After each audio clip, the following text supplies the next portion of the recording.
क्यों एक भोली भाली औरत अपने पति की मूर्ति के साथ जलकर अपने प्राण त्याग देती है? क्यों राजा विक्रमादित्य को एक चक्रवर्ती सम्राट होते हुए भी किसी दूसरे राजा के यहाँ नौकरी करनी पड़ती है? क्या राजा विक्रमादित्य एक मरी हुई औरत को फिर से जिंदा कर पाएंगे? जानने के लिए देखिए ये जबरदस्त कहानी। एक ब्राह्मण अपनी पत्नी के साथ उज्जैन नगर में रहता था। ब्राह्मण की पत्नी सुशीला बड़ी पतिव्रता स्त्री थी। ब्राह्मण कहने के लिए तो राजा के यहाँ नौकर था, परंतु राजा विक्रम ब्राह्मण से कोई कार्य नहीं करवाते थे। बस हर माह घर बैठे उस ब्राह्मण की तनख्वाह भेज दिया करते थे। ब्राह्मण को राजा की तनख्वाह खाते खाते जब काफी अरसा हो गया तो एक दिन वह अपनी पत्नी से बोला, भाग्यवान, राजा का धन खाते खाते काफी लंबा समय हो गया, किंतु राजा ने बदले में मुझसे कोई काम नहीं लिया। इस भार से मैं कैसे कर्ज मुक्त हो सकूंगा? अंततः पत्नी से विचार कर वह राजा के पास पहुंचा और बोला, राजन, आपकी रकम खाते खाते मुझे काफी समय हो गया, लेकिन आपने मुझसे कोई काम नहीं लिया। इस प्रकार मैं कैसे कर्ज मुक्त हो सकूंगा? मेरी इच्छा है कि आप मुझसे कोई काम लें ताकि मैं आपके ऋण से मुक्त हो जाऊं। ब्राह्मण की बात सुनकर राजा बोला,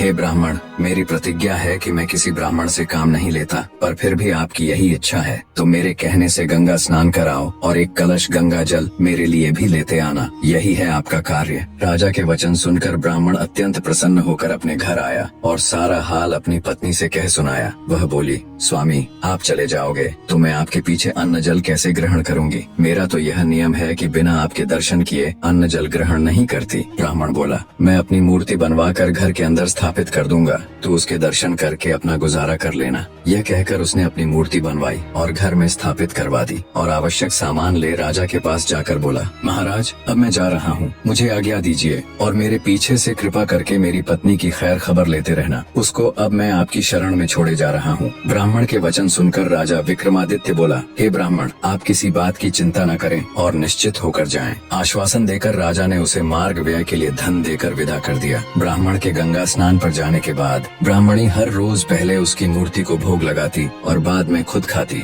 एक दिन ब्राह्मण के पड़ोस में आग लग गई। वह आग इतनी तेजी से फैली कि देखते ही देखते ब्राह्मण ब्राह्मणी के घर तक आ पहुंची। ब्राह्मणी अपने घर में लगी आग देखकर अपने पति की मूर्ति से कहने लगी, हे स्वामी, घर में आग लग गई है, कृपया बाहर चलो। जल्दी ही आग ने पूरे घर को अपने चपेटे में ले लिया, परंतु ब्राह्मणी टस से मस न हुई और वो उस ब्राह्मण की मूर्ति के आगे वही शब्द दोहराती रही, स्वामी, घर में आग लग गई है, बाहर चलो। आखिर ब्राह्मणी आग में ब्राह्मण की मूर्ति के साथ चिपट जलकर मर गई। जब राजा विक्रम को ये बात पता चली तो वो माथा पकड़कर बैठ गया और खुद से कहा, ये तो बड़ा अनर्थ हो गया। अब जब ब्राह्मण आकर पूछेगा तो मैं उसे क्या उत्तर दूंगा? ब्राह्मण अपनी पत्नी को राजा के हवाले छोड़कर उसके कहने से गंगा स्नान करने गया था, पर ब्राह्मणी तो उसकी मूर्ति के साथ जल चुकी थी। राजा विक्रम के दिन बड़े भारी हृदय के साथ चिंता में निकल रहे थे। इसी बीच एक रोज ब्राह्मण भी वापस आ गया और घर में लगी आग और अपनी स्त्री के जल मरने का समाचार सुनकर वह आग बबूला हो उठा। बोला, ऐसे कैसे हो सकता है? मैं तो राजा को अपनी ब्राह्मणी का ध्यान रखने के लिए बोलकर गया था, उन्होंने उसका ध्यान क्यों नहीं रखा? वह आनंद फानन में भागा भागा तुरंत राजा के पास गया और क्रोधित होकर पूछने लगा, ऐ राजा, मेरी स्त्री कहाँ है? कहाँ है मेरी ब्राह्मणी? राजा विक्रम ने भरे हुए हृदय के साथ ब्राह्मण को सारा हाल कह सुनाया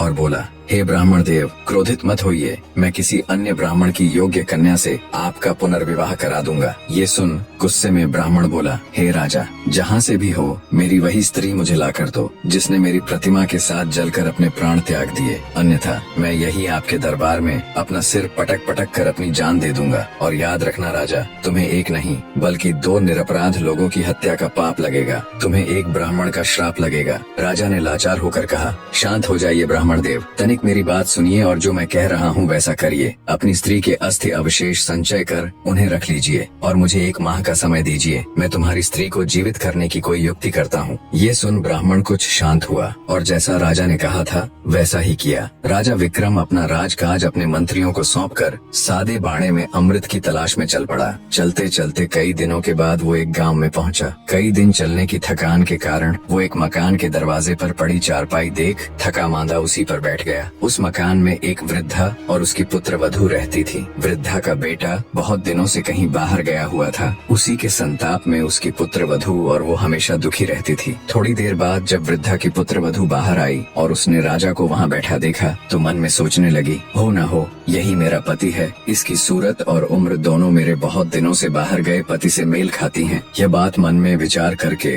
वह भीतर गई और अपनी सास से कहने लगी, माँ जी, मुझको ऐसा प्रतीत हो रहा है कि आपका बेटा लौट आया है और बाहर द्वार पर बैठा है। बहू की बात सुनकर बुढ़िया खुश हो दौड़कर दरवाजे पर आई। जब उसने राजा विक्रम को देखा तो उसे भी वो बिल्कुल उसके बेटे की तरह जान पड़ा। वृद्धा बोली, बेटा तू बाहर क्यों बैठा है? चल अंदर चल। कहाँ था तू इतने दिनों से? देख तेरी याद में तड़प तड़प कर मेरी यह दुर्दशा हो गई और तूने एक बार भी मेरी सुध नहीं ली। वृद्धा की बात सुनकर राजा विक्रम हड़बड़ाया और सोचने लगा, हे ईश्वर, ये क्या नई बला मेरे सिर आन पड़ी। वह वृद्धा से बोला, माँ, मैं तेरा बेटा नहीं हूँ, पर तू अपने बेटे का हाल बता। मैं तुझे तेरे पुत्र से मिलाने की कोशिश जरूर करूँगा।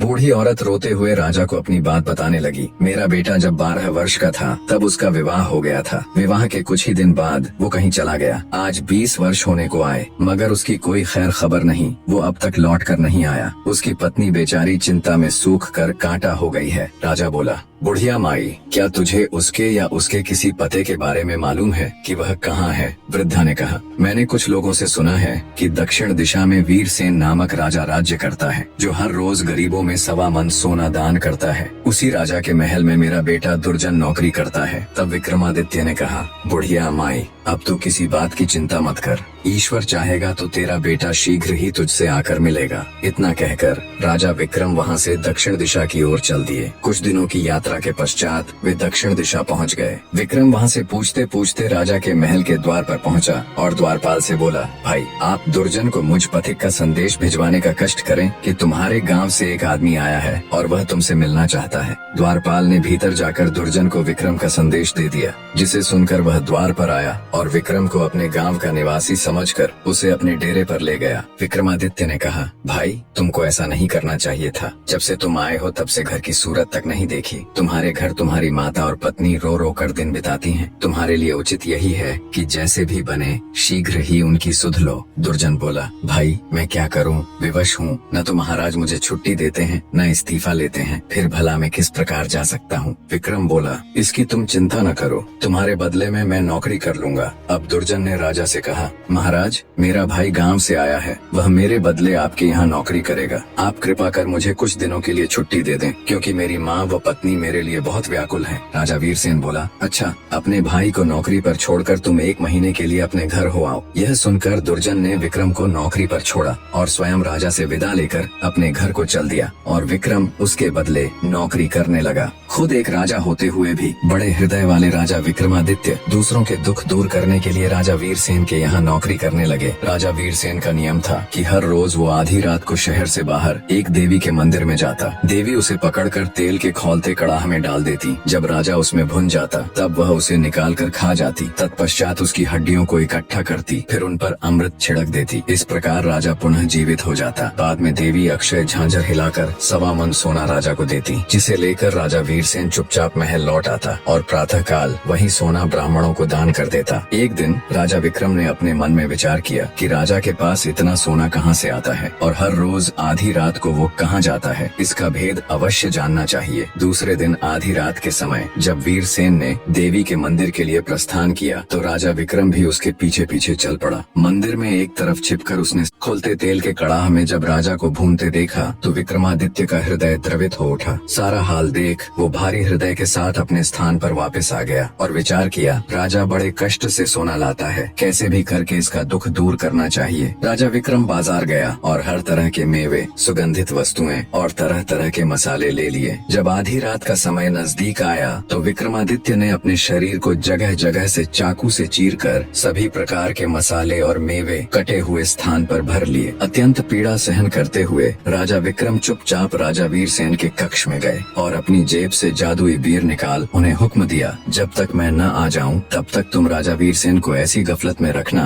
कि उसे होश न आए। खुद राजा वीरसेन की जगह देवी के मंदिर में पहुंच गया। विक्रम जब देवी के मंदिर में पहुंचा तो भूख से व्याकुल देवी ने उसे पकड़कर तुरंत कड़ाह में डाल दिया। जब वह भुन गया तो देवी ने उसे निकाल कर खाया। देवी ने इतना स्वादिष्ट गोश्त आज तक नहीं खाया था। वो हर रोज वीरसेन को भूनकर खाती थी और उसे जीवित कर देती थी। राजा वीरसेन में ऐसा कुछ बचा नहीं था, पर आज जब उसने तंदुरुस्त और एकदम हट्टे कट्टे विक्रमादित्य के ताजा और तरह तरह के मसाले और मेवे से भरा मांस खाया तो उसका रोम रोम खिल उठा। लजीज गोश्त खा वो अत्यधिक प्रसन्न हो उठी। पूरी तरह तृप्त हो उसने रोज की तरह हड्डियां एकत्र कर घड़े से अमृत निकालकर उन पर छिड़क दिया। अगले ही पल राजा विक्रम जीवित हो उठा। तब देवी बोली, मैंने आज तक इतना स्वादिष्ट मांस नहीं खाया। आज मैं तुझ पर बहुत प्रसन्न हूँ। जो भी तुझे चाहिए दिल खोलकर मांग ले। विक्रम बोला, हे माँ, मुझे आपसे 3 वर चाहिए। देवी प्रसन्न हो बोली, दिए तुम्हें 3 वचन, मांगो क्या चाहिए। तब विक्रम ने कहा, पहले वचन में मुझको आपका अमृत का पात्र चाहिए, दूसरे वचन में मुझे आपकी अक्षय झांझर भी चाहिए। ये 2 वरदान मांगकर विक्रम ने सोचा कि इसका अमृत यदि मैंने ले लिया और देवी ने राजा को नित्य की भांति भून कर खाया तो फिर उसे जिंदा कैसे करेगी। इसलिए तीसरे वचन में उसने सोचा कि न देवी यहाँ रहेगी न राजा की जान जाने का डर रहेगा। अतः तीसरे वर में उसने देवी का वहाँ से चले जाना मांगा। इस प्रकार तीनों वचन देकर देवी वहाँ से चली गई। राजा विक्रम अमृत कलश और अक्षय झांझर ले वापस आ गया। उसने सोते हुए राजा वीरसेन के पास से अपने जादुई बियर उठा ली।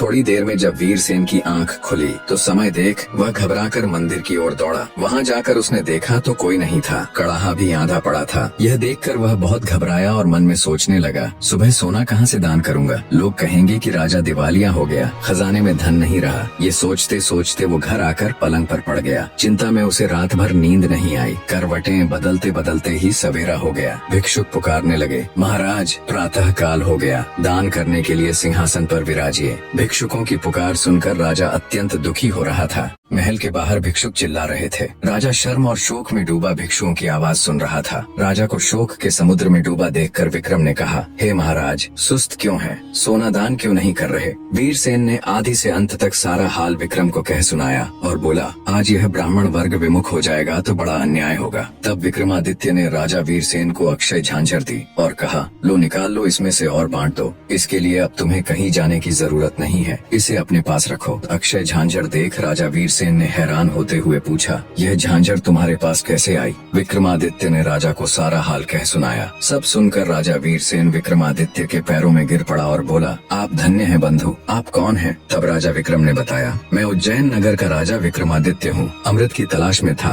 कि मार्ग में मुझे दुर्जन की माता मिली। पुत्र की जुदाई में उसका बुरा हाल था। मैं उससे मिलकर यहाँ दुर्जन को उसकी माता की दुर्दशा से अवगत कराने चला आया। तब वीरसेन बोला, आप धन्य हैं राजन, जैसा आपके बारे में मैंने सुना था वैसा ही आपको पाया। वो झांझर वीरसेन को दे उनसे विदाई ले राजा विक्रम अपने राज्य की तरफ चल पड़ा। महीना पूरा होने को आया था। वायदे के मुताबिक तय समय में राजा विक्रमादित्य उज्जैन नगरी में पहुंच गए। उन्होंने ब्राह्मण को बुलाकर उसकी पत्नी की अस्थियां मंगवा ली। राजा ने ज्यों ही उनके ऊपर अमृत छिड़का त्यों ही ब्राह्मणी उठ खड़ी हुई। ब्राह्मण ने खुशी से छलकते आंसुओं के साथ राजा विक्रमादित्य के पैरों में गिरकर उनका धन्यवाद किया और अपने बुरे व्यवहार के लिए उनसे क्षमा मांगी। राजा विक्रमादित्य केवल एक महान योद्धा या शासक नहीं थे, बल्कि उन्होंने दूसरों के दुखों को दूर करने के लिए अपने जीवन को जोखिम में डालने से भी परहेज नहीं किया। उनकी अमृत की तलाश, एक ब्राह्मण के दुखी परिवार को जोड़ने का संकल्प और राजा वीरसेन की समस्या को हल करने के लिए अपनी अद्वितीय योजनाएं